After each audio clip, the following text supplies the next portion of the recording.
The fractured dream. I woke up gasping, as if I had been drowning in a sea of silence. The walls pressed close again, cold and merciless, and for a moment I thought everything had been a hallucination, that I had never escaped, never seen Stacy and Mark, never faced those glowing eyes.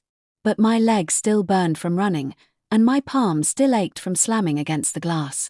It had happened. They had given me a taste of freedom only to snatch it away again. My throat felt raw, but I whispered to myself, barely audible, "Not yet." The words echoed in my mind, heavy, deliberate. Not yet. Like a promise or a threat. I couldn't tell which. I hugged my knees to my chest, rocking slightly, trying not to fall apart. Time slipped strangely here, bending and twisting until I couldn't hold on to it. Seconds bled into minutes, minutes into something endless. My eyelids drooped, and before I could stop it, I fell into a dream. Or maybe it wasn't a dream. Maybe it was something they wanted me to see. I stood in my bedroom at home, the window open, curtains swaying with the night breeze. For a moment everything looked normal, the worn posters on the wall, the stuffed bear sitting crooked on the shelf, the faint smell of Mom's cooking drifting in. I almost believed it. Almost. Then I saw the shadows. They crawled along the edges of the room, long and thin, twitching like broken puppets. I stepped back, but my legs felt heavy, nailed to the floor. From the hallway, I heard Ryan's laugh, but twisted, glitching like before. "Emily," he called, his voice bright but wrong. "Come play." My chest clenched. "You're not him," I whispered, but the shadows surged, stretching toward me. I tried to scream, but my voice was swallowed by the hum, deep, vibrating, rattling the floorboards beneath me. The walls of my room peeled away like paper, tearing into strips of light, until I was floating in the vast chamber again, only this time there were no glass prisons, no figures watching. Just emptiness, stretching forever. "You are many," the voice thundered again, though I saw no one. "You are fragments." The word fractured in my mind, splintering into images. Stacy's laugh, Mark's quiet stare, Dad's frown, Mom's sigh, Ryan's tiny hands. All of them flashing like shards of glass, stabbing through me. "You are one." I clutched my head, falling to my knees, tears stinging my eyes. "Stop it. I don't want this. I don't want to be whatever you think I am."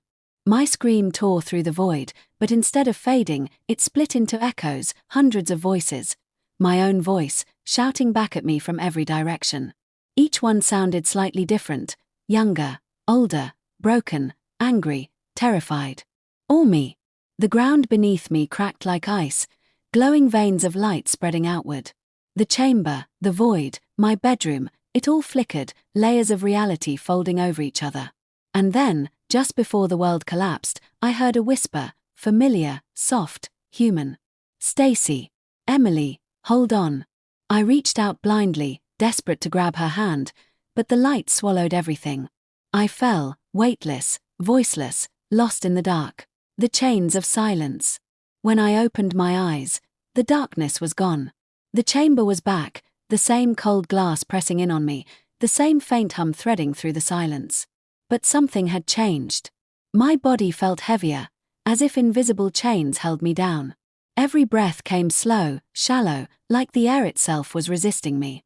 I tried to move, but the moment I shifted, a sting shot through my limbs, like sparks of electricity running under my skin. I bit back a cry, pressing my forehead to the glass, searching for Stacy and Mark. They were still there, unmoving. Stacy's head tilted to the side, lips pale, strands of hair drifting slightly as though caught in water. Mark slumped forward, his hands limp, his chest rising just enough to prove he was still alive. Relief and panic crashed together inside me. They were breathing. But how long would that last? "Stacy," I whispered, my voice hoarse. The word fogged against the wall before fading. "Please, wake up. I can't do this alone." The hum deepened, vibrating through the chamber like a heartbeat. My heartbeat. I pressed a hand to my chest, and the rhythm matched, perfectly in sync. No, it wasn't my heart following the hum. The hum was following me. "You are fragments," the voice returned, stronger this time, resonating in my skull. "But you resist." "Yes," I hissed through clenched teeth. "I'll keep resisting." I don't care what you want. The glass shivered, ripples spreading across its surface. For an instant, I thought it would break. But instead, an image bloomed before me, painted in light across the wall, my own reflection, but not quite. Her eyes glowed faintly, her skin too pale, her expression twisted into something I couldn't recognize. She smiled, and the sight of it sent a chill down my spine. "Who are you?" I whispered. The reflection tilted her head, copying me like a puppet. When I backed away, she stepped closer, until her hand pressed against the other side of the glass, perfectly aligned with mine. Then, in my voice but not my voice, she said, "I am what remains when you are gone." I stumbled back, shaking my head. "No. You're not me. You're not real." Her smile widened, sharp, almost cruel. "Not yet." The glass rippled again, swallowing her image until nothing was left but my own pale, trembling face. I pressed both hands to the wall, breathing hard, refusing to cry. I couldn't fall apart. Not now. And then, movement. From the corner of my eye, I saw it. Stacy's fingers twitching against the glass. Small, barely there, but real. My chest tightened, hope flaring like fire in the dark. "Stacy!" I shouted, slamming my palms against the wall. "Don't give up. Please, wake up." Her lips parted. No sound came, but I saw it, my name, forming on her mouth. "Emily." The first crack. Her lips shaped my name again, slower this time, as if the effort dragged her up from some impossible depth. My heart thudded so hard it hurt.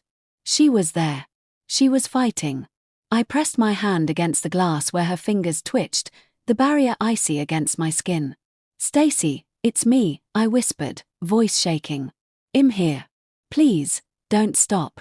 Her eyelids fluttered, lashes trembling like fragile wings.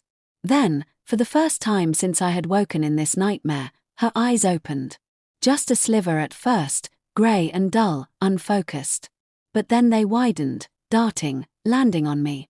Recognition sparked, faint, weak, but real. I almost sobbed. "Yes. It's okay, you're safe." "Well, no, not safe. But you're not alone anymore." The chamber around her glowed faintly, the hum deepening. My stomach clenched. It wasn't supposed to happen. They didn't want her awake. The vibration grew louder, rattling the floor under my knees, pressing into my skull. Words slithered through the noise. One must not break before the others are ready. I screamed back, not caring if they listened. "I don't care what you want. She's not yours." The glow around Stacy's chamber flared, almost blinding. I shielded my eyes, terrified they would seal her deeper, drag her back into that suffocating sleep.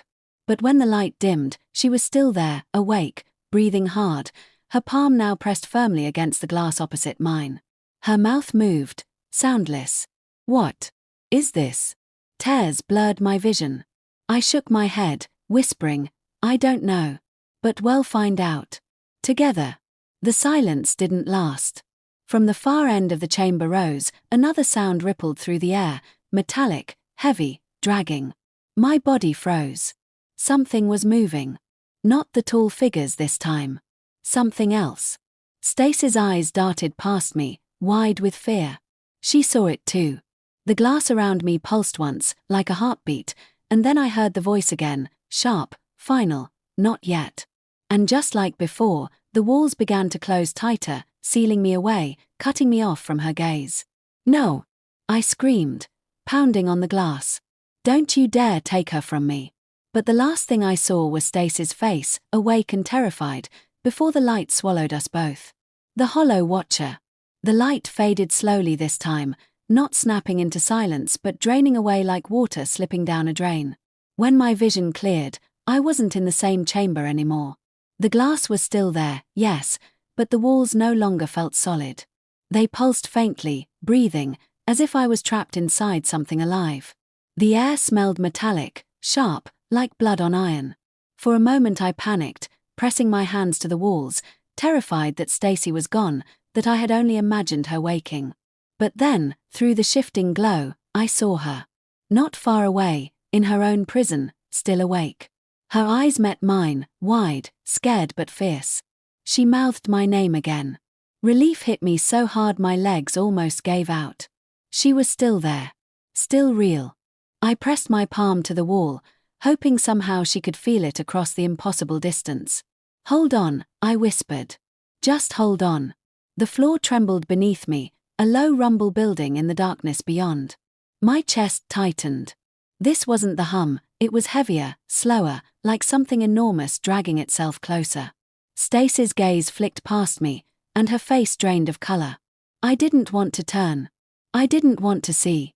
But I forced myself to look. At the far end of the chambered hall, where the shadows swallowed the light, something moved. Tall, yes, but not like the thin figures I had seen before. This one was hunched, its shoulders twisted, its movements jagged, as though it was stitched together wrong. With every step, the ground shook, and a trail of sparks followed its claws scraping the floor. It stopped, just within the glow. Its head lifted slowly, and I wished it hadn't. Where its face should have been was only a hollow void, empty, endless, yet somehow staring straight into me. The hum returned then, but fractured, distorted, leaking into my skull like oil. The hollow watches. The hollow waits. I stumbled back, shaking my head. No, I don't want this. My voice cracked. Stacy's palm slammed against the glass, drawing my eyes. She shook her head violently, then mouthed two words with desperate clarity. "Don't listen." The hollow figure tilted its head, as if hearing her through me. The void of its face rippled once, and a new voice seeped into my mind, deeper than the others, slower, and horribly familiar. My own. "You cannot hide from what you are." The glass around me shuddered, and the chamber's glow flared brighter. I pressed my hands to my ears, but it didn't help. The voice wasn't outside, it was inside me, pulling at the pieces of who I was, unraveling them one by one. "Stop!" I screamed, my throat raw. "You don't get to decide who I am." The hollow figure froze, its head still tilted, its claws dragging once more across the ground. The sound was unbearable, but then, silence. For the first time, the voice didn't answer back. Instead, Stacy's voice cut through the quiet, fragile but real. "Emily, fight." My heart surged. She had spoken. She was really, truly awake. And I wasn't alone anymore.